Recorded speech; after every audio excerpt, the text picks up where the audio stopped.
Hello and welcome to another episode of Ewell Acres. Today we're going to continue on with our beekeeping discussion, and we're going to talk about how to make pollen patties from using a starter kit. Let's get started.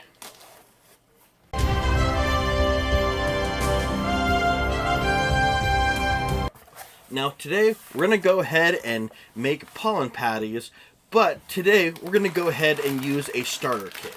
Now, when you open up the starter kit, there's typically going to be three things that are included in the starter kit.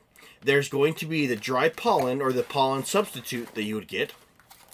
There's going to be this small little packet, which is going to be some probiotics that you can put as a part of it. And then there's going to be this third item, which is going to be your liquid sugar or some carbohydrate to make it kind of stick together to be a little bit better. So those are the three items that you can go ahead and get. Now, when you first pull them out, sometimes this material might settle a little bit. So what you'll want to do is go ahead and shake them up a little bit. So let's go ahead and take this and move it off to the side. And because this liquid sugar material settled a little bit, we're just going to go ahead and shake it up. Just going to do the little belly jack or the belly dance and mix this product up. Go ahead and flip it over and then mix it again. Make certain you get everything nice and mixed, because sometimes what can happen is this product can actually settle if it's been in storage for a little bit of time. So that's all we want to do, is just make sure the contents haven't settled and it's well mixed. Now, as you can tell, I've been mixing this area for a while, and it went from kind of like a light beer looking color, light tan, kind of see-through, to a much more opaque material that's not as see-through. So we know it's well mixed. Now we're going to go ahead and take our pollen patty and our probiotic and the liquid feed. These are the three items that we need. Now typically in the packet they're going to be labeled A, B, and C. Now that we've got all the stuff mixed up, we're going to go ahead and start following the instructions of the pre-kit. What you're going to need is a nice big bowl. I'm looking at this and I'm thinking, you know what? This bowl isn't actually going to be big enough, because you have to keep in mind we are going to be making 10 pounds of material and you need mixing room. So even though this is a pretty big mixing bowl, I think we're going to go ahead and set it aside. And we're going to go ahead and get ourselves a nice big bowl. I would recommend getting a stock pot or some other large container that's actually going to be able to handle 12-14 quarts plus. Like I've got this nice stock pot here. Go ahead and test it and make certain that the material does look like it's going to hold. We're going to go ahead and open up this material and go ahead and pour the entire contents of this dry weight into this container first. Now keep in mind, this is a dry pollen patty material, so this is going to be all the dry ingredients that you're looking at to help it contain. So we're going to go ahead and dump all of it directly into this pot. Now what we're going to go ahead and do is we are going to take this small little black packet, which is the probiotic material, and we are going to go ahead and open that up and pour that in. This is what the probiotic looks like. It may have settled a little bit, but we've got it open. We're just going to go ahead and pour it in and stir it around. Get that nice and blended in.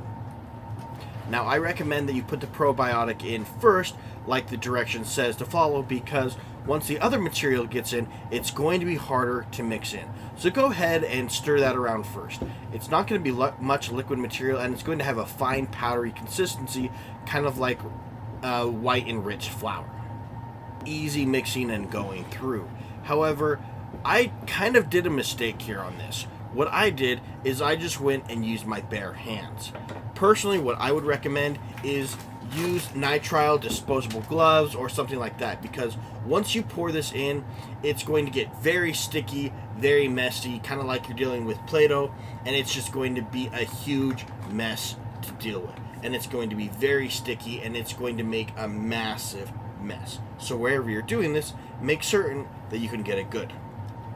As you can see from this, we went ahead and took the contents, bag number C, and we poured it in as well. So now we have all of our wet ingredients mixed in with the dry ingredients. Sometimes a little bit can get stuck in, so we're just going to go ahead and try and squeeze out all the excess material that we can to get as much pollen patties as possible. Now, as you can tell, we have started to go ahead and mix it. This liquid is very, very sticky. I personally like using my hands to mix it so I can get a little bit more thorough, but like I mentioned before, I would highly recommend you use disposable nitrile gloves. It's going to make the mess a whole lot easier to clean up. Right now, it's in a very liquid state. The liquid is sitting on top. So what we're going to do is we're going to try and intermix it as much as possible. The more you mix it, it's going to become a very, very sticky substance.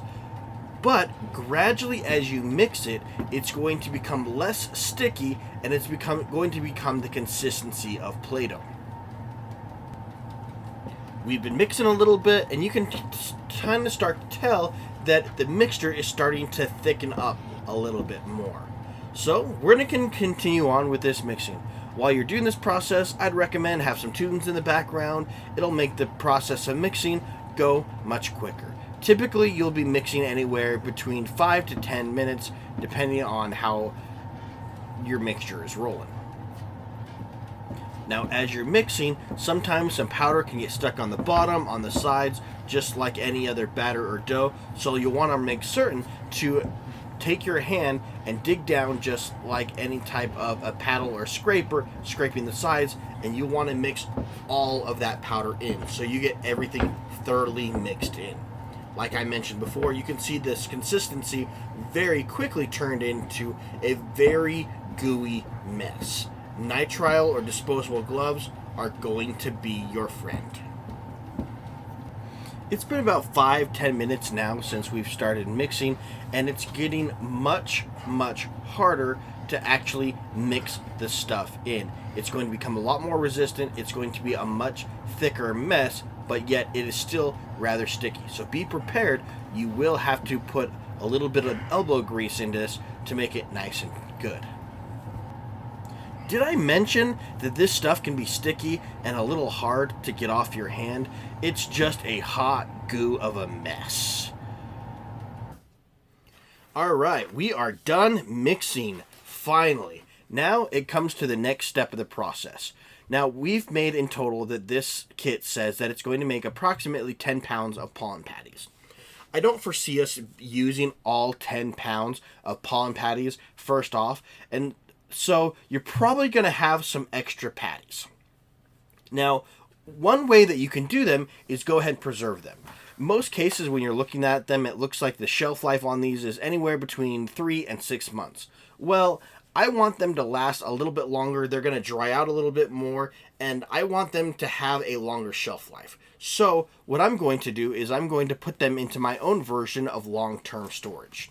What that consists of is I'm going to go ahead and take some 1-gallon freezer-safe bags, and I'm going to go ahead and label them exactly what they are and when it is that I actually manufacture this product so it has a product date. Now keep in mind, I'm doing when I put it together so that it's not an expiration date, because I don't know what that is. So I'm going to put for my own personal records when it actually takes place.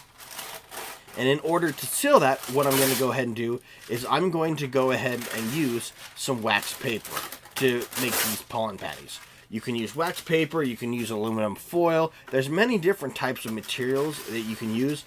I just find wax paper to be easy to work with. Sheets of wax paper torn up, and we went ahead and put them in half so that way they can be pollen patty size that we're looking for. Now generally you may be looking at maybe a pound or in size, the size of a dinner plate and how you'd like to make them. However, for storage purposes, I want these to be a little bit easier, so I went ahead and made them a smaller size, approximately going to be 1/4 pound per a pollen patty. And what that equates to, for my case, is going to be approximately the size of a baseball.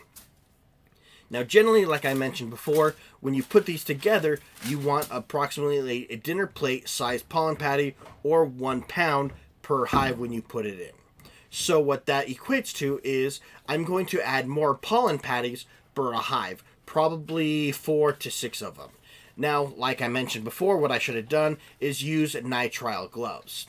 It's not going to stick as much. It's going to be much easier when I clean up. Just pull the gloves off and move on with my life. Now, as you can tell, this has the consistency of Play-Doh. It's actually been worked a little bit more. It's mixed in, and it has a much firmer consistency. All we're doing is we're just taking these balls and we're rolling them up into our own desired size that we personally want to use. Any size will work well, whatever you want to work with. Now that we have all of our balls rolled out, we went ahead and just took off our nitrile gloves to make it easy. We're going to take another sheet of wax paper and we're going to drape it over the top of it and just simply smash it into a hamburger patty. And that is how we are going to be making our patties. Is we're just smashing them down in a relatively cylindrical shape. Like I mentioned before, I personally would recommend doing dinner plates, but just the size that I wanted to store them in the 1 gallon Ziploc bags to make handling a little bit easier, these are the sizes that I personally chose to make. Let us know in the comments below if that's a question you've thought of. What are the desirable size of pollen patties you'd want to work with? Is that something that you'd prefer doing a little bit larger, or something that you'd prefer to do a little bit smaller just for ease of storage use? Let us know in the comments below. Now, this part isn't necessary, but just due to my own personal likeness and trying to utilize as much wax paper as better, I'm actually going to go ahead and start taking these balls and stacking them on top of each other. So I'm going to roll two balls and stack them one on top of each other, so that way I'm using 3 sheets of wax per 2 pollen patties. That way I'm trying to utilize as much space as possible, and I'm actually going to be stacking these patties one on top of another when I go to store them in the bags. Now that I've got these pollen patties all rolled up, we're going to go ahead and take them in our pre-labeled 1 gallon size bags. For me personally, I found that I can get anywhere between 8 and 12 patties per a 1 gallon Ziploc bag. We're going to go ahead and get a little bit of the air out of it, and we're going to go ahead and zip them up. There we go. We got 1 bag down. Let's go ahead and make a few more. Alright, it is the moment of truth. We've now finished off our nice stock pot of our pollen patties, and we went ahead and rolled them all. We wrapped them all in wax paper, and we kind of ran out of wax paper towards the end, so I went ahead and used some aluminum foil as well. Let's go ahead and count how many we got. 1, 2, I always found it interesting, the count with Sesame Street and doing those counts. Me personally, as a young kid, I always really enjoy that. So, when we started out with a 10-pound kit of pollen patties. And that is a total of 10-pound weight, and we ended up with a total of 50 pollen patties. Therefore, each individual pollen patty is ranging anywhere between 1/5 of a pound and 1/4 pound when it came to final. Like I mentioned before, I would recommend maybe a dinner plate size, but that works. But this has been how I personally store them. Now what we're going to go ahead and do is we're going to take them and stick them in the freezer for long-term storage. When we need them, we'll pull them out, let them unfreeze at room temperature, and we'll go ahead and put them in the hives. So we went ahead and have these pollen patties. We are now finished with them. So, another question I've got for you is, do you think this is a way to go if you need more than just a couple pollen patties? This could be a much more cost-effective way of going about doing it. It only cost me $20 to make 10 pounds worth. When you think about $5 per 1 pound, this is a very cost-effective way of making pollen patties. So, let us know in the comments below. What's your preferred preference? Do you prefer to buy pollen patties already, do the kit, do your own DIY versions where you make the recipe yourself? Let us know in the comments below. If you like what we're doing, don't forget to click, subscribe, and click on that bell for future videos. Thanks for joining us, and we look forward to seeing you next time.